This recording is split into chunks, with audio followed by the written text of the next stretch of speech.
Hello, crafty friends. This is Anya General with Ink, Paper, Scissors. Today's video is all about getting the most from one product suite. I'll be creating 3 different cards using the beautiful Blooming Branches 3D embossing folder, along with the coordinating layering stencils and die from Gina K Designs. Throughout the video, I'll share how I built realistic dimension with layered ink blending, show you one of my favorite techniques for embossing die-cut florals, and demonstrate 3 different ways to use the coordinating embossing folder to create unique card designs. Even though all 3 cards begin with the same products, you'll see how a few simple technique changes can give each one its own personality. If you enjoy learning new card making techniques and getting more from the supplies you already own, I'd love it if you'd give this video a thumbs up and consider subscribing if you haven't already. You'll also find the complete supply list and a link to my blog in the description below. Now let's get started. I'm starting by placing my cardstock onto a Gina K sticky mat to help keep everything securely in place while I work through the stencil layers. Since there are 5 stencils in this set, having the cardstock stay perfectly aligned makes the process much easier. For the first stencil layer, I'm using asparagus ink. I want the branches of the greenery to be darker than the leaves. As we move on to the second stencil, you'll notice that I'm masking off the flower centers with a few cut pieces from the sticky part of Post-it notes. Taking a few extra seconds to mask the areas you want to protect helps keep each layer nice and crisp, especially when the stencil includes elements that use different colors and you don't want the colors to overlap. For the leaves, I'm using Jelly Bean Green as my main color. Instead of trying to achieve all of the depth in one application, I gradually build up the shading.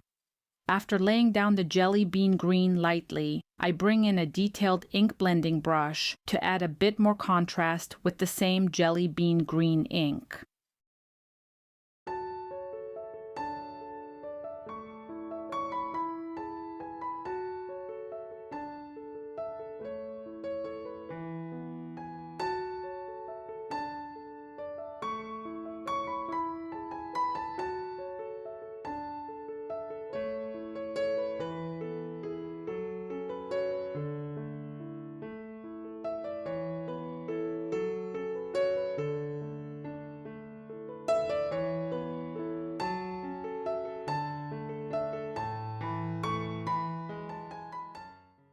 Then I go back with asparagus ink and an even smaller detail ink blending brush to deepen the centers of the leaves. Working in layers like this creates much more natural looking dimension than using a single color alone.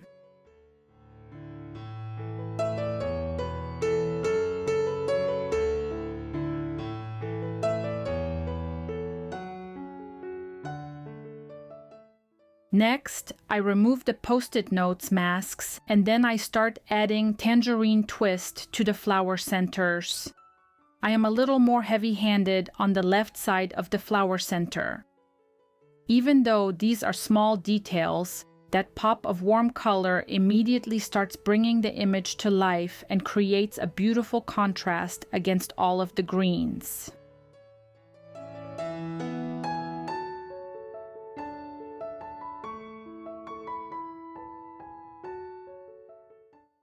Rather than working through the stencils in alphanumerical order, I'm jumping ahead to stencil E to finish the remaining leaves. Sometimes it makes more sense to complete similar elements while you're already using the same ink colors, and that's exactly what I'm doing here. Once again, I'm masking the flower petals before ink blending the leaves. It might seem like an extra step, but careful masking keeps the colors clean and lets each layer stand out exactly the way it was designed.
Now it's time to start adding color to the flowers.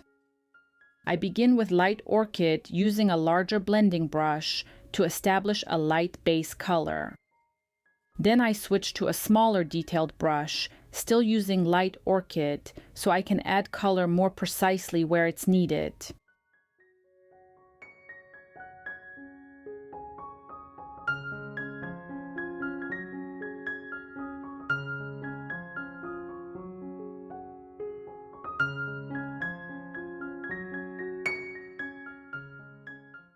To create dimension, I finish the petals with medium orchid and then dark orchid using the smallest detailed blending brush. Rather than blending the entire petal, I'm concentrating the darker shades where natural shadows would fall. That gradual transition from light to dark is what gives the flowers their soft, realistic appearance. With those layers complete, I go back to Stencil C and continue building the flowers using the same 3 orchid shades. Repeating the same color combination throughout the stencil layers creates consistency and makes the finished image look beautifully blended.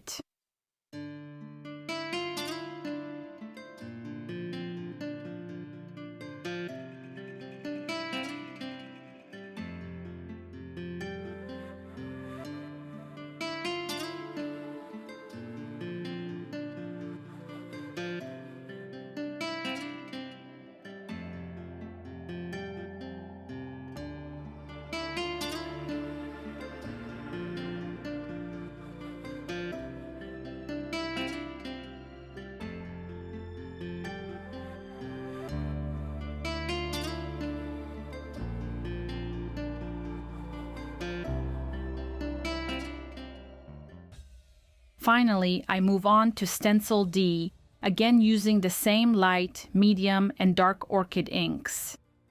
By keeping the color palette consistent and simply changing where the shadows are placed, each stencil layer adds a little more depth until the flowers look full and dimensional without requiring any difficult coloring techniques.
Now that all of the ink blending is complete, you'll notice that I actually created 3 different floral panels using the exact same colors and stencil layers.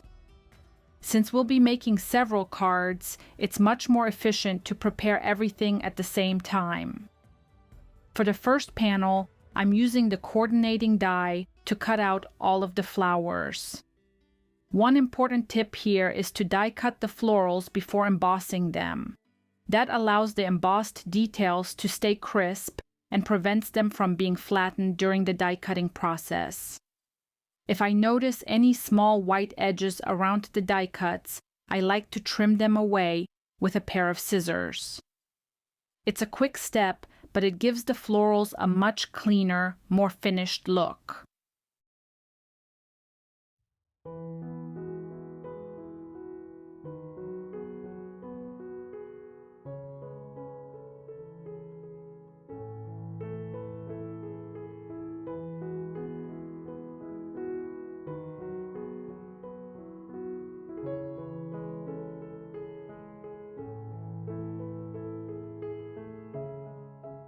Now it's time to add the embossed detail.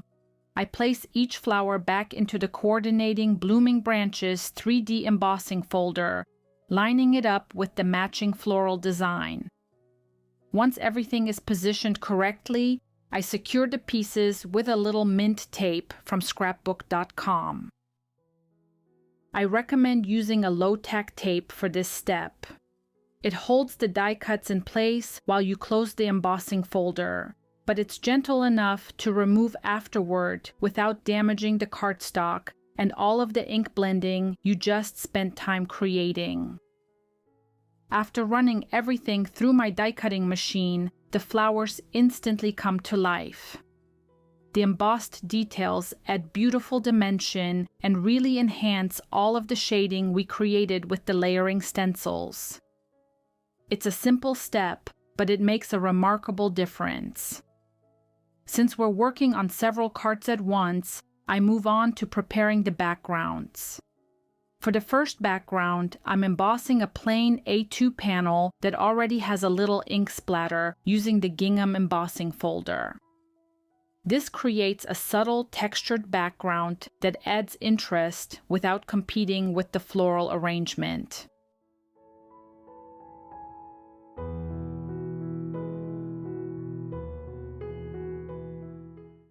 For the second background, I'm taking another one of the stenciled floral panels and embossing it with that same Gingham 3D embossing folder.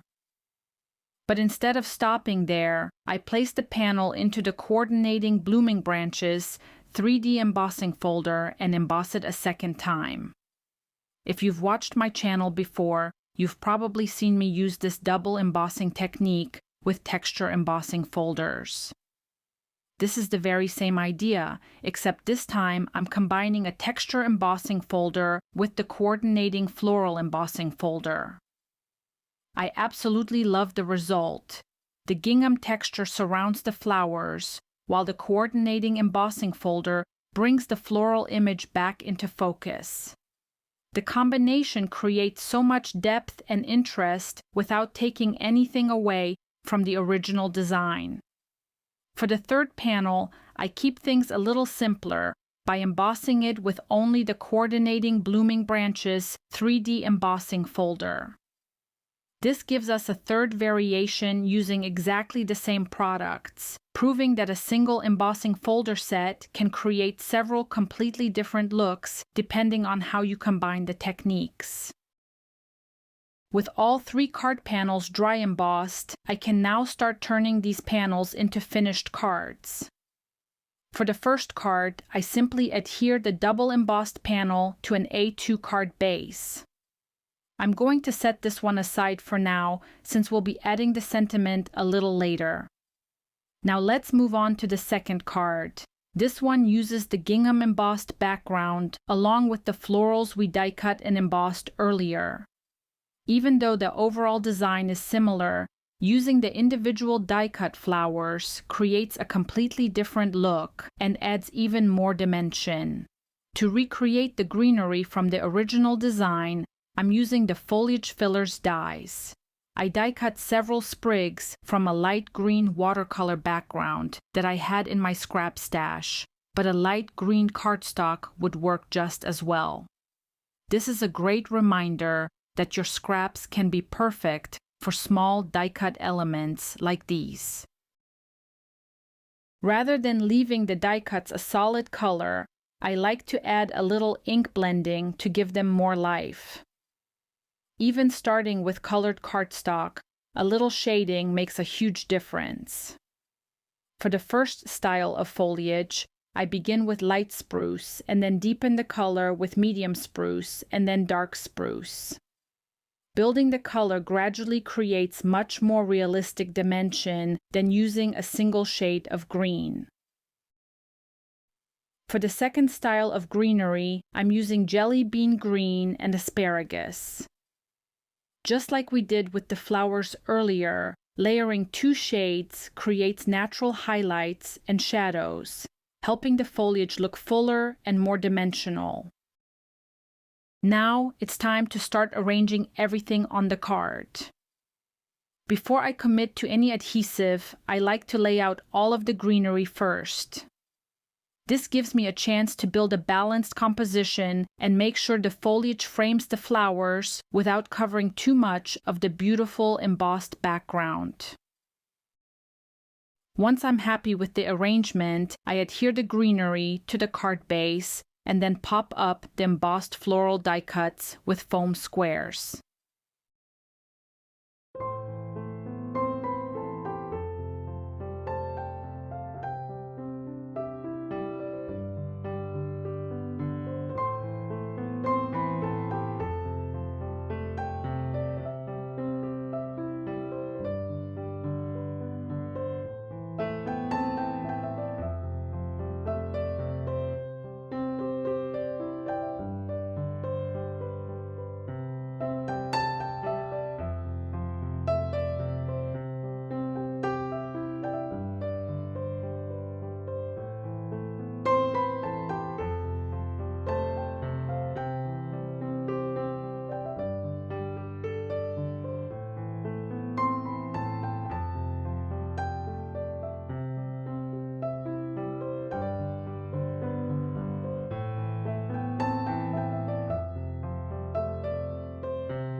Raising the flowers above the foliage creates another layer of dimension and helps the focal point stand out from the textured background.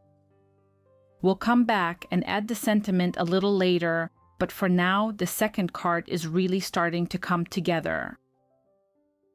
To complete these designs, I'm using 2 stamp sets from Gina K Designs. The sentiments come from the Courtyard Silhouettes stamp set, and I'm also using the beautiful butterfly from the Spring Things stamp set. Before I do any stamping, I want to create a little color for the butterfly. On my glass mat, I'm creating a soft ink-blended background for the butterfly. For the pink, I'm simply using whatever ink is left on my blending brush.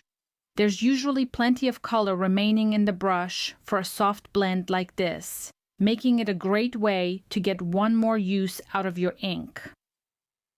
To complete the blend, I add sea glass and wild dandelion inks, making sure the blended area is large enough to fit the coordinating butterfly die. Next, I move over to my MISTI to stamp the sentiments. I like to line up several sentiments at once so I can stamp them all in one go. It's a quick and efficient way to prepare greetings for multiple cards, and I'm stamping them with VersaFine Clair Nocturne ink because it gives such a beautiful, crisp impression.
With the stamping finished, I die cut all of the sentiments along with the butterfly.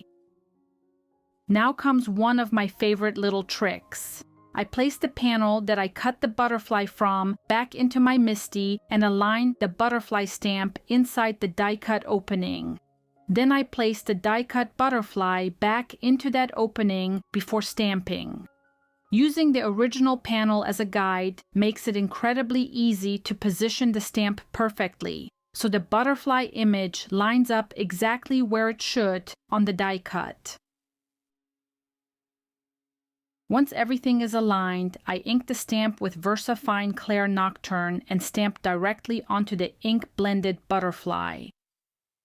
The black outline really makes those soft blended colors stand out and brings the butterfly to life. Now it's time for the final design decision. I try the butterfly on each of the 3 cards before deciding where it works best. Since 2 of the cards already have quite a bit of detail, I chose to add the butterfly to the card that was simply ink blended and embossed with the coordinating blooming branches embossing folder. It adds just the right amount of interest while keeping the overall design balanced.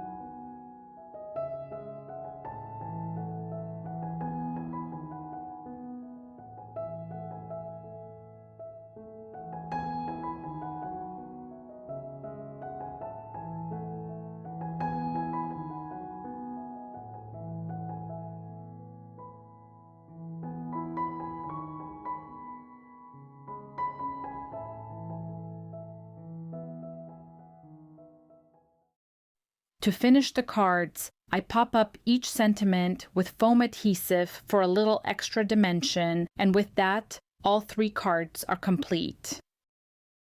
And that's a look at all 3 finished cards. I hope today's video inspires you to look at coordinating embossing folders, layering stencils, and dies a little differently. With just a few simple techniques, you can create several completely different card designs while getting even more from the products you already own. I'd love to hear from you. Which of today's 3 cards was your favorite? Let me know in the comments below. If you enjoyed this tutorial, I'd really appreciate it if you gave this video a thumbs up and subscribed if you haven't already. Don't forget to check the description below for the complete supply list and a link to my blog, where you'll find close-up photos of each of today's cards. Thank you so much for spending some time crafting with me today. I hope you have a wonderful day, and I'll see you in the next video.